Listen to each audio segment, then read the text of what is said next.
Hiya naman kayo sa inyong kapwa Pilipino. Binastos pa nila ako. What is the law and what Pakinggan ng proceeds of the illegal drug trade ng Duterte. You're a law enforcement, the highest law enforcement official being head of PNP. Yeah. Now you're hiding this scoundrel, this fugitive. Hello po. Magandang umaga po sa inyo lahat. And nandito na naman po tayo sa isa nating live podcast. Before we start, and as always, don't forget to share, like, and subscribe sa ating YouTube channel. And also, paki-share nyo na rin po ito using your phone, scanning the QR code na makikita nyo po later on sa ating podcast. So, as you can check our daily posting sa ating channel. Today po, pag-uusapan natin dalawang malaking bagay na nakakaapekto sa ating pang-araw-araw na buhay. Ito po ay ang pagtaas ng presyo ng bilihin dahil po sa tumataas na tensyon dito sa Middle East at ito pong impeachment proceedings ni Vice President Sara Duterte dito po sa Kamara. Pag-uusapan po natin yan at bibigyan natin ng reaction together with one of our Philcaster na lagi na po siyang nagpupunta sa ating channel, nagbibigay po ng kanyang mga reaksyon at opinion about po sa mga political issues of the day. Dahil po dyan, napagbigyan po tayo ng panahon ulit ni Spokes Jet. Bakit? Yun, pag-usapan po natin iyon, pero just to give you a head start, pag-uusapan natin yung pinakamainit na political issue. Isa po dito yung impeachment na maaring magbago sa pananagutan at kapangyarihan sa ating bansa ng ating ikalawang Pangulo. Pero higit pa dito yung pinakamalalim na tanong na ating itatry sagutin. Ito po bang impeachment trial ni VP Sara is paghahanap ng hustisya o ito lang ba ay political lang dahil marami ang ayaw sa ikalawang Pangulo? Sa krisis naman sa krisis naman natin sa gitnang silangan, ang kailangan nating malaman dito is ano bang epekto nito sa pang-araw-araw na buhay ng isang mamamayang Pilipino? Gaano ka naapektuhan at sino-sino ang mga tingin mo ang maari nating pag-ukulan ng accountability kapag ito ay hindi na-handle ng tama. Kasi alam naman natin that the government or the president don't have a control on what's going on in Middle East. Hindi naman ho niya pwedeng pahintuin si President Trump at ang Iranian para tumigil maggera at maibalik na yung presyo ng gasolina, 'di ba? Wala naman pong gano'n, eh. We're still at the mercy of what's going on in the Middle East. So far sa mga nalalaman nating balita ngayon, there is a effort towards President Trump and the Iranian government, yung representative nila, to have a deal towards ending this war. Pero marami pa ring contention and there's multiple points na hindi nila napagkakasunduan. Isa dito yung enrichment ng uranium ng Iran. Sabi ng Iran is kakailanganin namin ito to power our hospitals, to power our building. Problema naman sa Amerika is more on hindi sila naniniwala that's the intention of Iranian government. May paliwanag dito ang gobyerno ng Amerika kung ba't nila sinimulan ito, which is yung enrichment ng uranium. Apparently, before they started yung gera sa Iran, sabi ni President Trump, they're on a 60% enrichment ng uranium. And a lot of experts were saying, ayan. So a lot of experts were saying na bakit ang ibang tao sinasabi nila na 60% pa lang naman eh. So why did America bomb Iran before at saka this time again? Papaliwanag ni President Trump is because of yung 60% to 90% of enrichment of uranium para dito sa nuclear. Sorry po si Spokeshit nandito. Ayan. So, dahil sophisticated na yung proseso ng Iran sa pag enrich daw ng uranium, yung tsansa that the 60% will actually jump to 90% within few days. Parang naumpisahan nila na, yun na nga, sinimulan nila yung giyera. Dito po sa Amerika, ako po isang Trump supporter. Alam naman niya ng iba. Ako po ay, sabihin na nating may bias ang opinion ko pagdating kay President Trump. Ang problema lang po, ito lang sa giyera, hindi ako hindi ako sumasang-ayon. Kahit ano man po yung sabihin ng aming presidente, I would say that this war is something that I do not like to have. Kasi either may mga mamamatay na mga Amerikano dito sa giyera na which already happened, or maraming maapektuhang ibang bansa na wala namang kinalaman sa giyera, which is already happening. Okay, pa-send daw ng link. We will try our best para maayos ito. Ay guys, ano nga pala before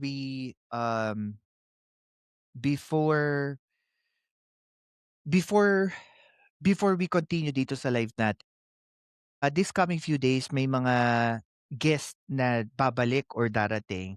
Yung iba do'n, mga malalaking pangalan na talaga sa social media. First, they requested na hindi muna pasabi na sila'y darating for some security reason or safety reason. Also, yun din maganda rin na i-surprise ko siya sa inyo. Kung sino man po yun, abangan niyo na lang po. Pero meron tayong i ah, mga guest na babalik at darating. Matindi po ang kanilang baon ng mga and this is with regards to the impeachment, proceedings dito kay, Vice President Sara Duterte. And I hope that you're gonna like it and, abangan niyo 'yan. Kasi one of the main source of income ng country is, oil, yun din sa Iran. Kaso nga lang, ang problema lang kasi sa Iran, sabi ni Jonas, "Professor ba?" Hindi, walang clue. Daw basta ang request na sa akin ng mga in-invite ko this coming days is ano talaga, 'wag mo nang pasabi. Hangga't maaari 'wag mo nang kung kailan. Ayan, nasaan na si spokesman? Di ko pa siya makita, eh. Ito na. Oh, yun.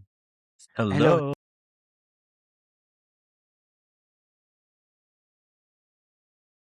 Oh, hello, hello, hello, hello. Yan, yan, yan. Good morning. Narito ako. Yes, I hear you loud and Okay. clear. Alright. Yun na, ano na tayo, go na tayo sa ating topic kasi talagang ano, kapana-panabik itong mga pag-uusapan natin today. Spokesjet, before anything else, ikuwento mo naman sa'min ano yung nakita namin na post mo na ikaw ay, kasali ng mga bigating, journalist sa isang event. Summary lang. Ano lang actually, Maris Umali naka-picture ko pa nga, bait-bait ni Maris Umali.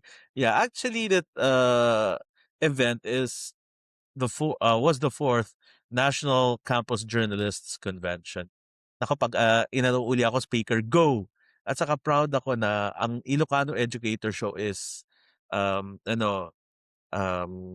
yung one of the media partners of the National Campus Journalism Convention. Oo. Kaya masaya talaga ako. Tsaka syempre talagang dami ko nakilala doon. Tsaka ang babait nila.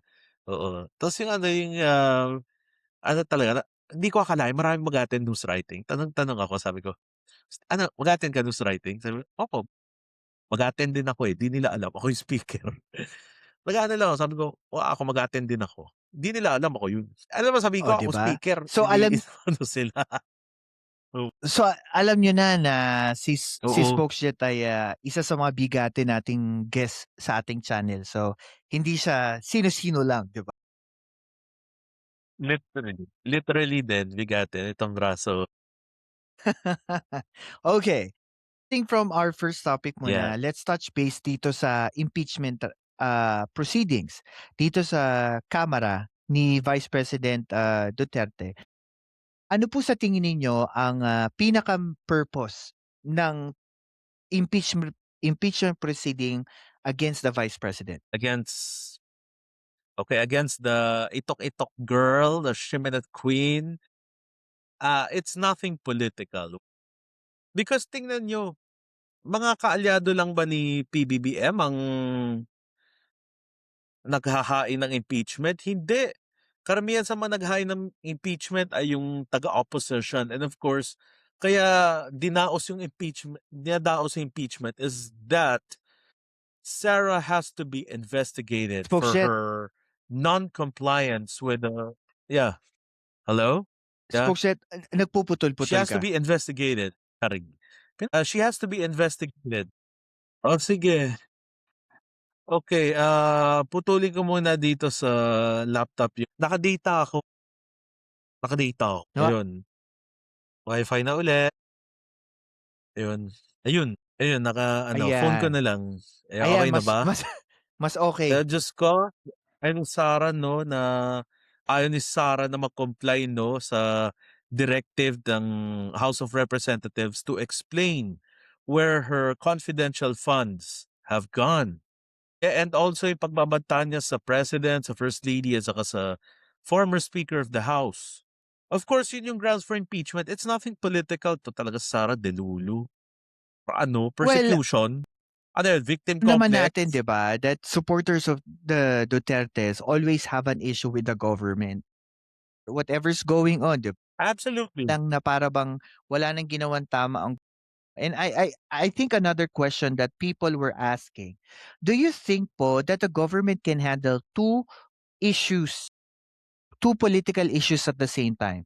One is the proceedings of Vice President Sara Duterte, and the second is the issue about the oil price. Of course, I believe the government can handle both. Why? Because the government is supposed to be Mhm. versatile. It's not supposed to focus on only one issue. If you can hit two birds with one stone, why not? Siyempre, oil crisis, pressing issue yun. Yes, yung sa impeachment, kahit sabihin ng iba, it's unimportant. Para sa akin, it's important. Why? Because the person being impeached is the Vice President.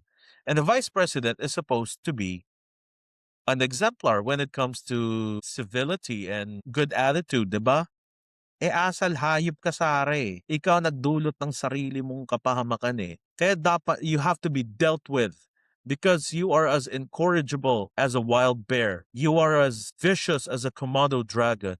So you have to be impeached so that your shenanigans would stop and so that you would be held accountable for everything you've done. Na narapat sa'yo, Sarah, maparusahan ka, hindi ka makalusot because what you're doing to our president, to our government is that you are disrespecting the very government to which you belong. Ayan. It's like biting yourself to death.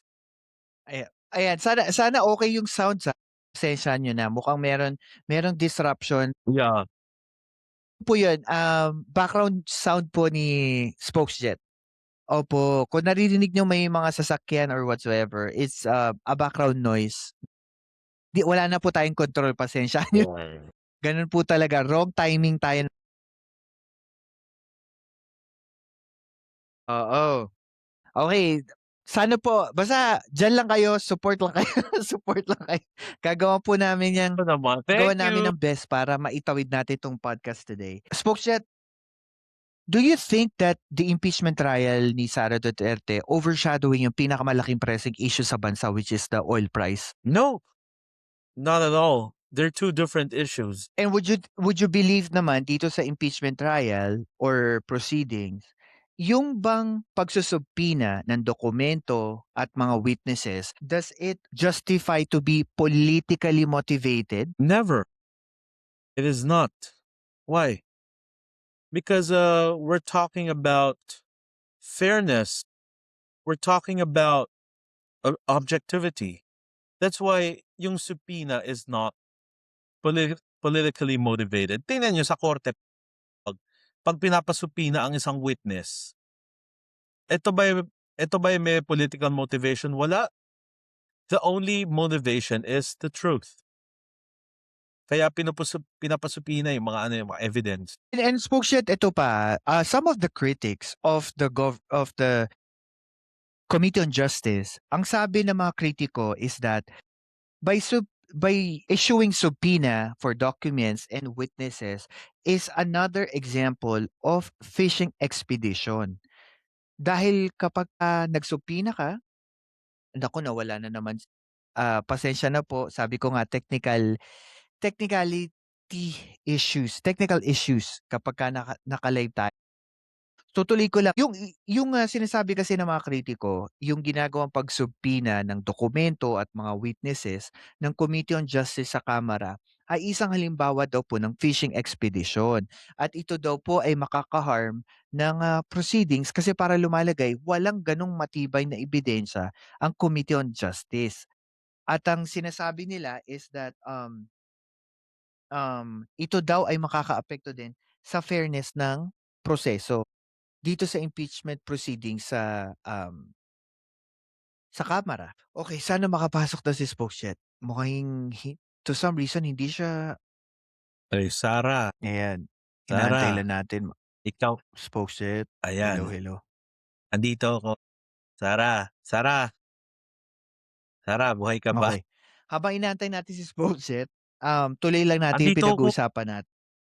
Parang tanong ko kasi kay Spokes kanina, ito bang proseso ng impeachment, laban kay VP Sara, ito ba'y parang fishing expedition? As what I said earlier, ako po sa aking pananaw, itong na naman makahanap na naman ang kampo ng mga Duterte to use it against or to use it as a ground para bumalik na naman sa Supreme Court at umiyak na naman doon at magreklamo na naman.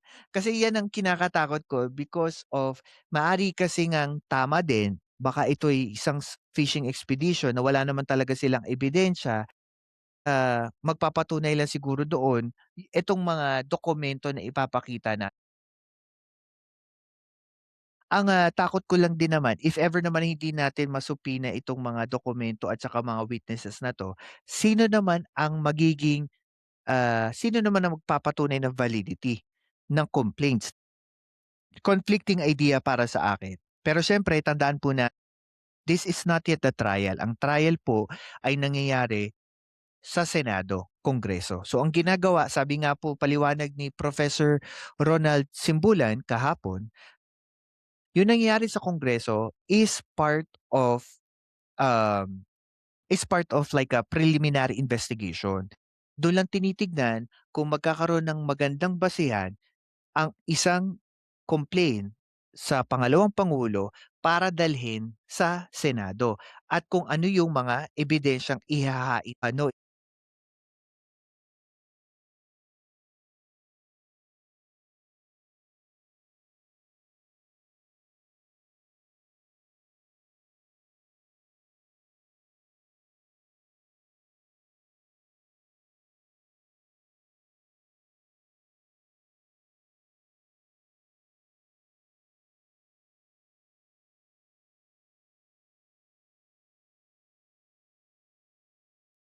proceeding sa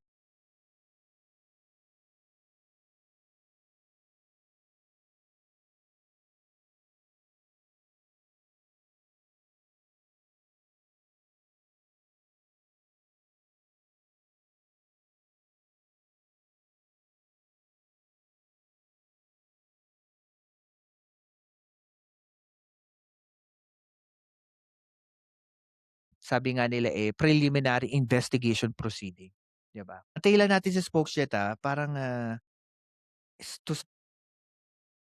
another question naman, how will this affect dito sa public trust naman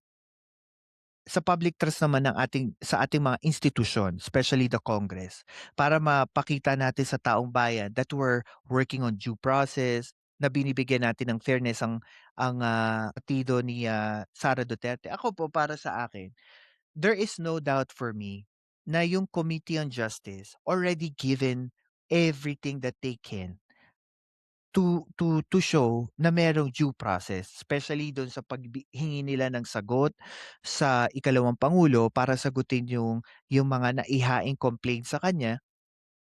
Yun nga lang ang sagot nila is the whole process na ginagawa ng komite, hindi daw po valid. Sayang nga hindi makapasok si spokesjet. To some reason siguro internet connection.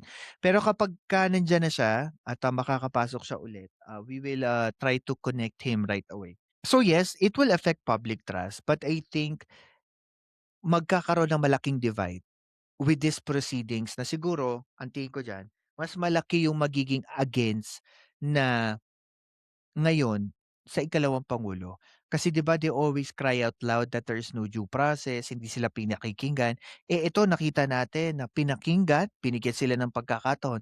Pero sa sumunod na pagkakataon ng, ikalawang pangulo, yoong paratang sa kanya bagkus ang kinuwestiyon niya pa yung validity ng proseso. Which is parang sa'kin, it doesn't mean anything. Tada! Yeah, fishing. Yeah. Ang sinabi lang po nila is yung validity ng Committee on Justice to handle this impeachment article. Okay, may epekto to sa trust. Trust rating, right, ni Sarah? Public trust.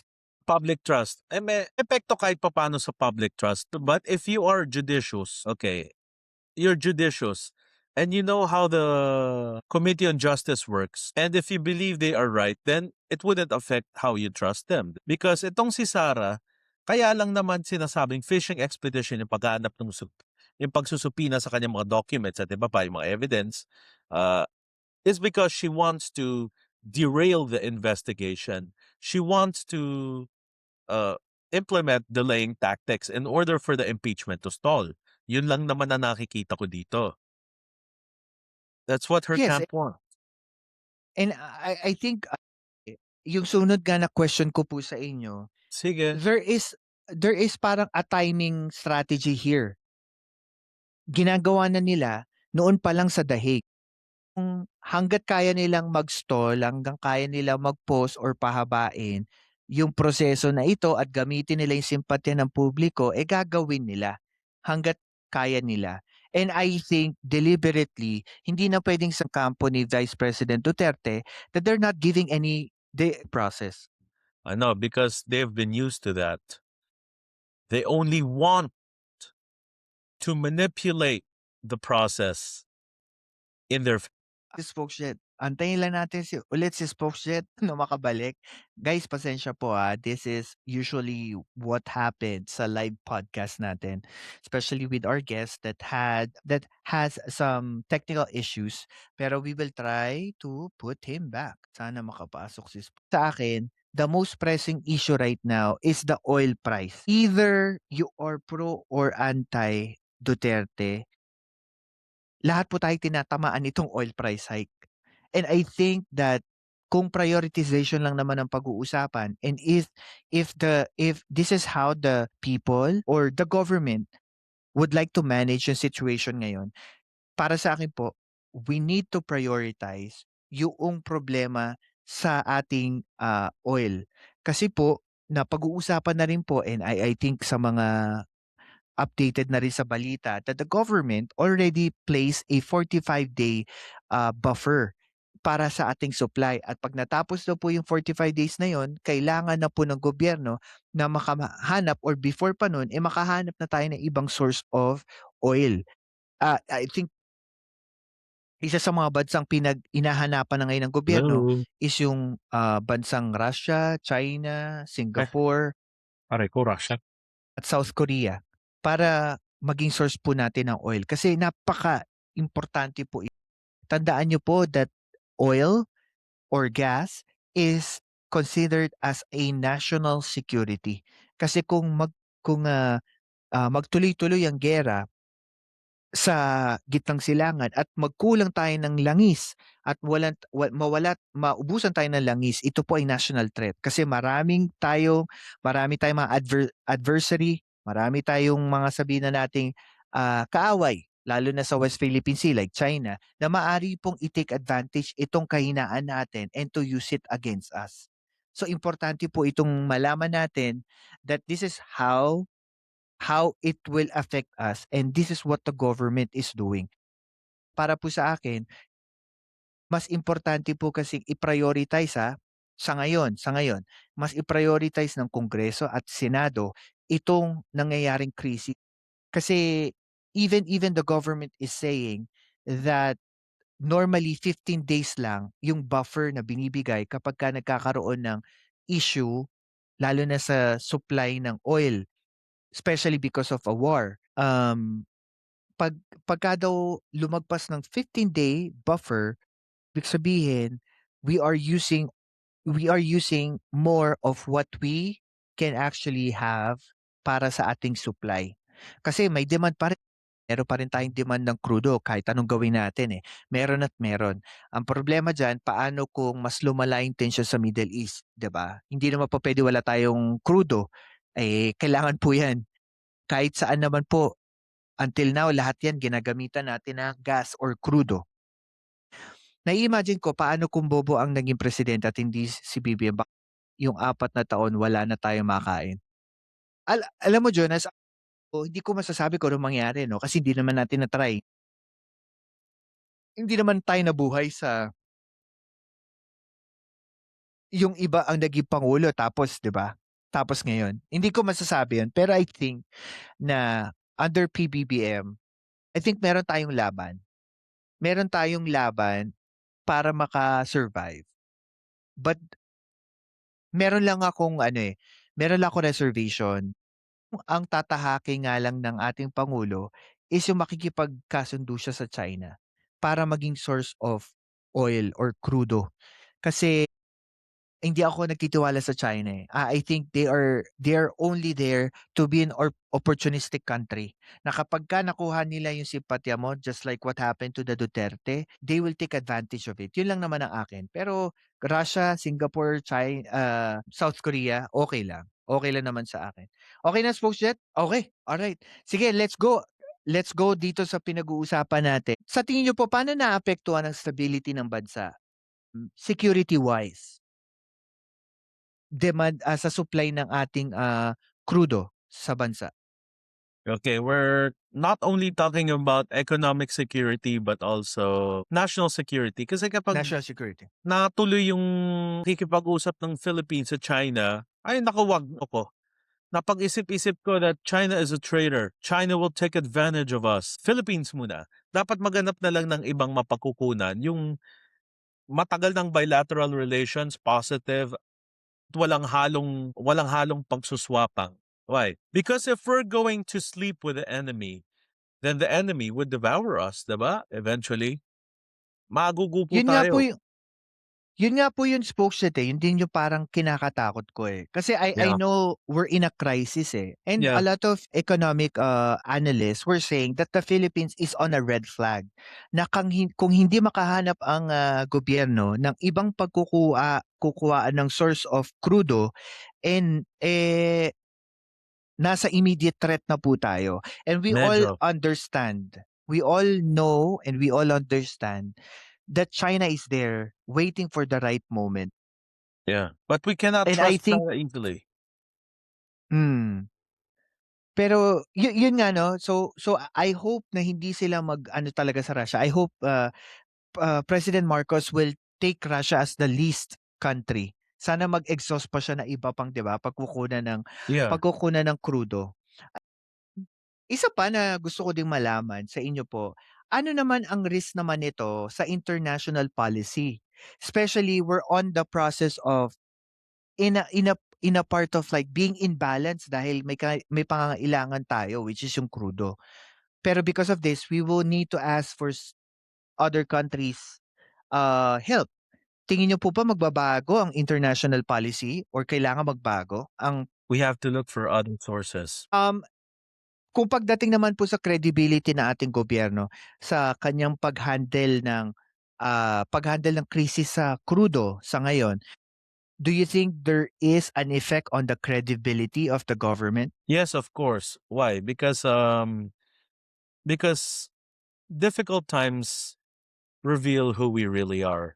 Difficult times reveal how we think, how we respond, and how we accept accountability and responsibility. And since our president is delivering so far, wala pa naman ako nakikitang mga credibility issues. It's the critics who say na meron siyang credibility issues, but I don't think siya. Unless he does not deliver. Okay, and since nagde-deliver naman si PBBM, he is not reneging on his promises, then all I can say is that there's no credibility issue whatsoever. And sa tingin niyo po ba, merong unity or chaos sa mga lawmaker on what they supposed to prioritize today?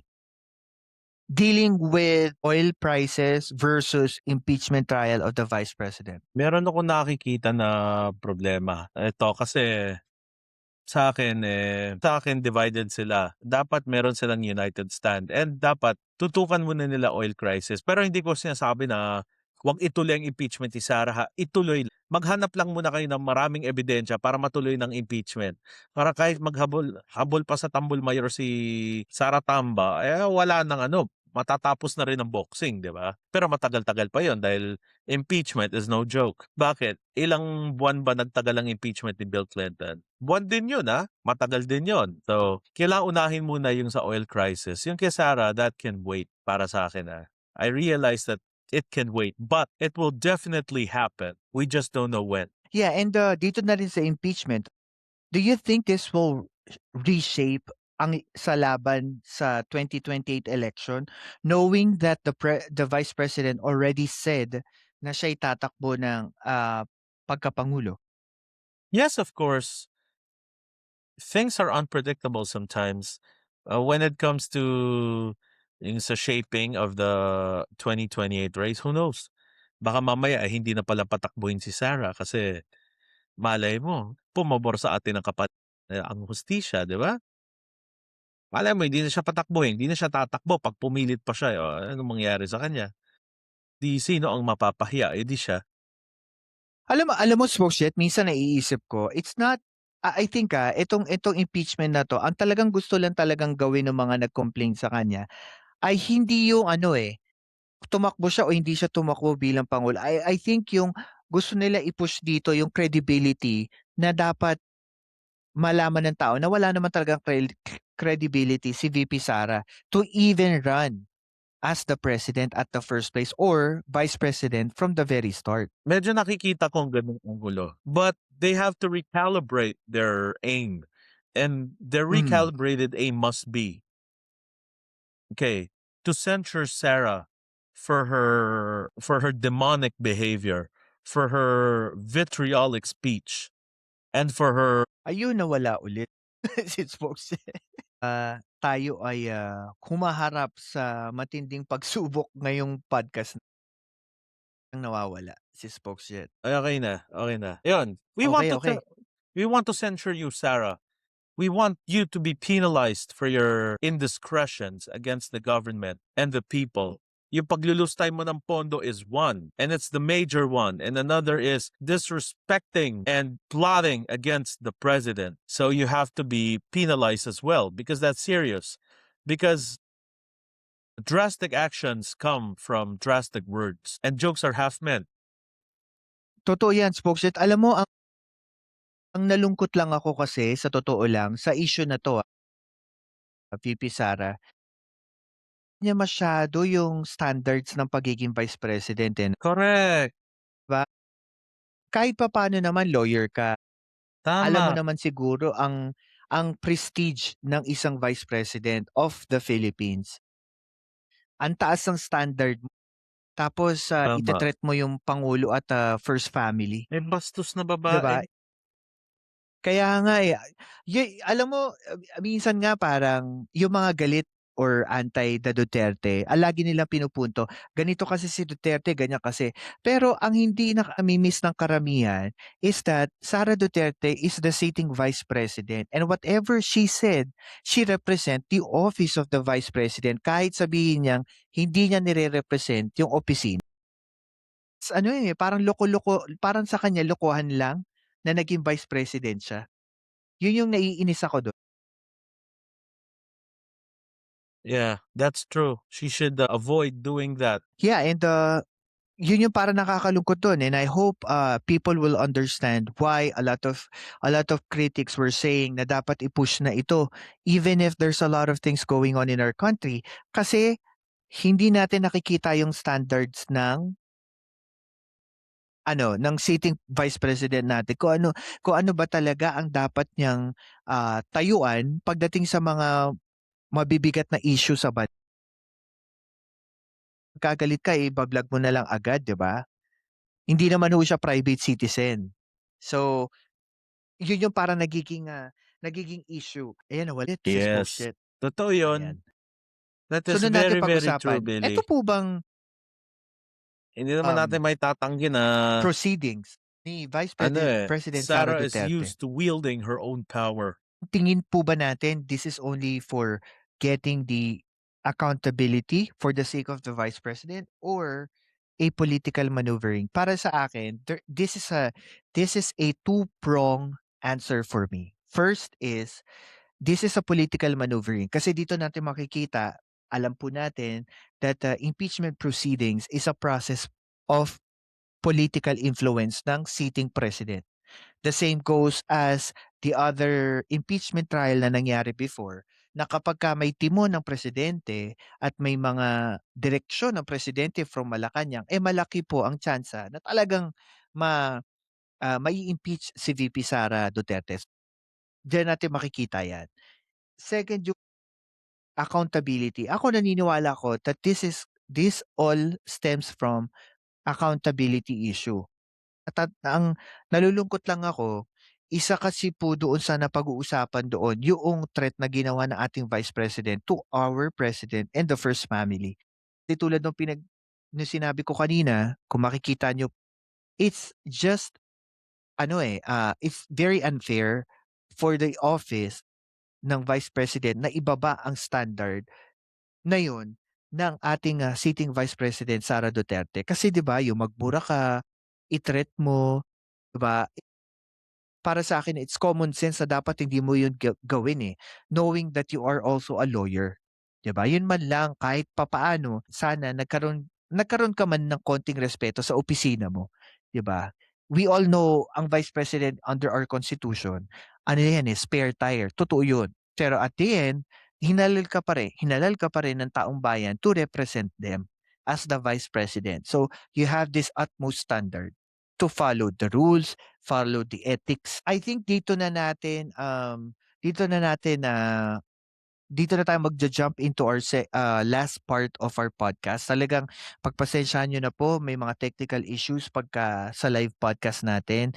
And we will try our best to have a second live podcast with Spokesjet. Yan.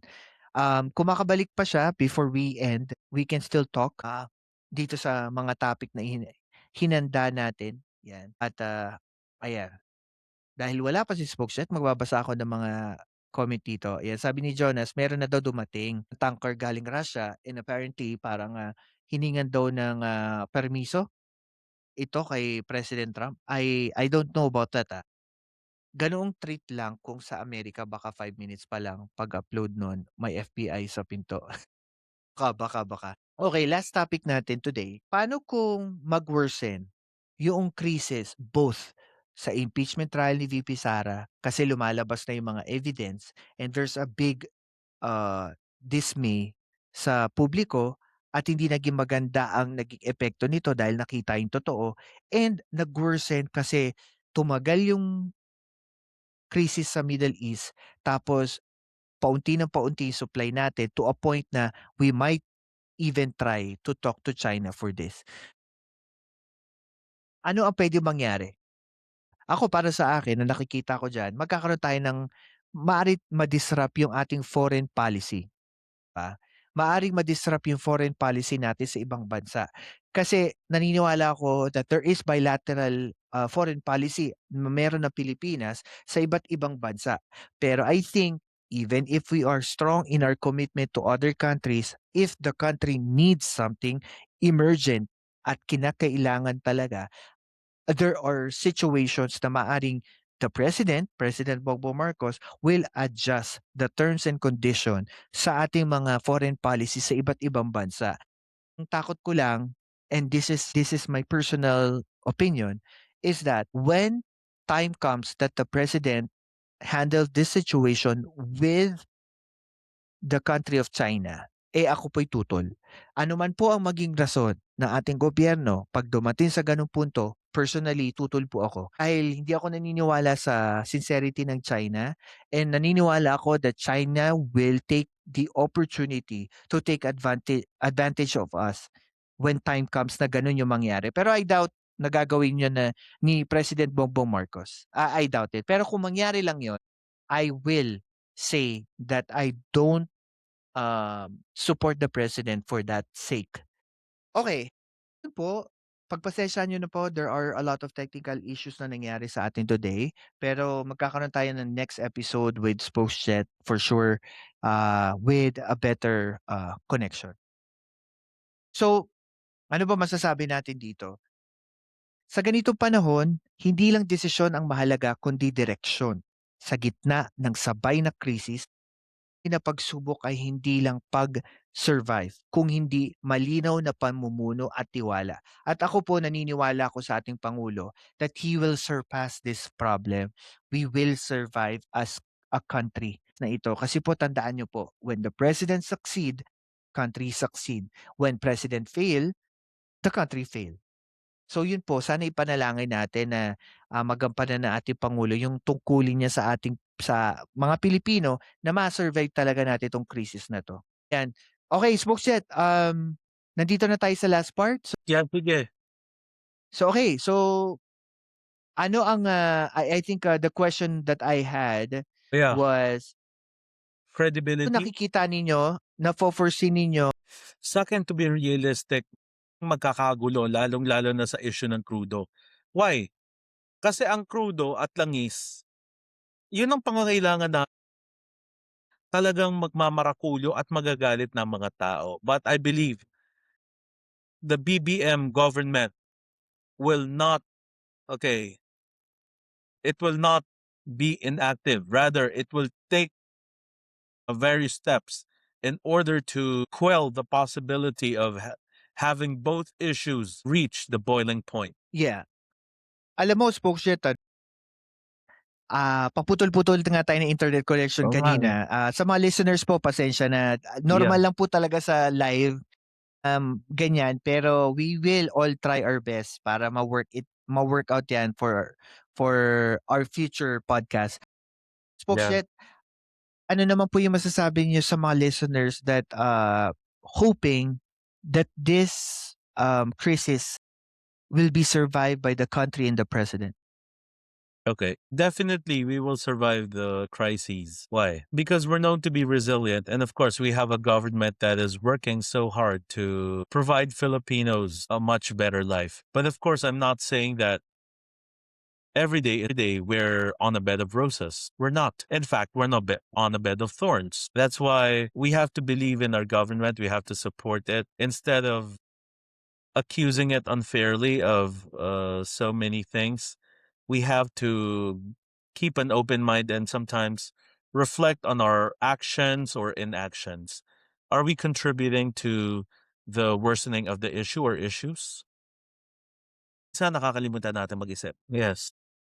Yeah, and I think ito na rin yung pagkakataon na magandang sabihin sa ating mga listeners. Either or you are pro or against the government or even the president, I think this is the right time to say that when the president fail, the country will fail. So the Yes. best initiative for everyone, every citizen right now is to help and support the president to win and survive this crisis. Kasi Yes. pag bumagsak siya, wala naman tayong choice, siya presidente. Pag bumagsak siya, di babagsak din. There's no way to go about it eh. Never be a saboteur. Pag isang tabi lang muna natin yung politics. Pagka lang nag-okay na tong natin, Must crisis be natin, me. bakbakan ulit, ika nga. 'Di ba? Kasi ako, Spokesjet, naniniwala naman ako eh. Lahat naman tayo may political color. Pero there are certain times Naman. like this one na itong issue sa Middle East, everyone is affected eh. Kahit anong politika ka pa. Tama. Totoo. So, yeah, and I think that's the part that people need to understand. Ito yung pagkakataon na kung dati anti-PBBM ka, ito yung pagkakataon na dapat mo muna suportahan ng Pangulo hanggang tayo'y makaalpas dito sa krisis sa Middle East. Kasi there's no choice eh. There's no choice. Lahat po tayo maapektuhan. Tama. Kahit ano ka pa, kahit dilawan ka pa, kahit elitista ka pa, no? Siyempre, hanggat nabubuhay ka, magdurusa ka. Yes, Totoo. that's a fact. Again, Hello, thank you po everybody. at maraming salamat po sa inyong support tsaka pakikinig po sa atin. Sino mga nanonood? Magkita-kita po tayo at magkita-kita po tayo ulit sa susunod nating podcast. Sa lahat Correct. po ng mga nandito po, thank you po. At kung may mga Hello. questions po, ganyan lang po yung questions niyo sa comment section at we will try to read it after this live podcast. Thank you, Spokesjet, sa uulitin po. And sa lahat po ng mga listeners natin, kita-kits po tayo sa susunod nating podcast. Thank you po and Yes. Okay, thank you. God bless everybody. Thank you. Exit na.